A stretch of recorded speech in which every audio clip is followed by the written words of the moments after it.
America को कोई भी नुकसान नहीं हुआ है, क्योंकि अमेरिका ने अपने जंगी जहाज़ों को ईरान के हमले से पहले ही एयरबेस से हटा दिया था। आपके सामने दो सैटेलाइट तस्वीरें हैं, जिनमें से पहली तस्वीर 5 जून की है, जिसमें देखा जा सकता है कि तकरीबन 40 अमेरिकी फाइटर जेट्स अल उदीद एयरबेस पर खड़े दिखाई दे रहे हैं।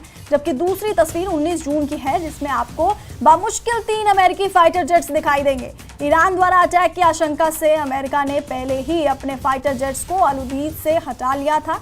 इस एयरबेस पर अमेरिका के F-15 fighter jets, C-17 globe masters और C-130 हरक्यूलिस विमानों के साथ साथ हेलीकॉप्टर्स और 10,000 सैनिकों की तैनाती थी, जिन्हें अमेरिका ने पिछले कुछ दिनों में ही कतर से हटा लिया था। ये सैटेलाइट तस्वीरें आप अपने टीवी स्क्रीन पर देख रहे हैं।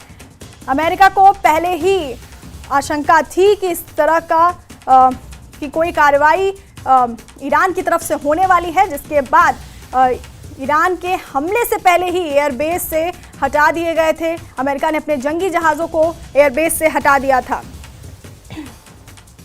आपके सामने ये दो सैटेलाइट तस्वीरें हैं, जिनमें से पहली तस्वीर 5 जून की है, जिसमें ये देखा जा सकता है कि तकरीबन 40 अमेरिकी फाइटर जेट्स अल उदीद एयरबेस पर खड़े दिखाई दे रहे हैं। जबकि दूसरी तस्वीर 19 जून की है, जिसमें आप 3 अमेरिकी फाइटर जेट्स देख सकते हैं। ईरान द्वारा अटैक की आशंका से अमेरिका ने पहले ही अपने फाइटर जेट्स को अल उदीद से हटा लिया था।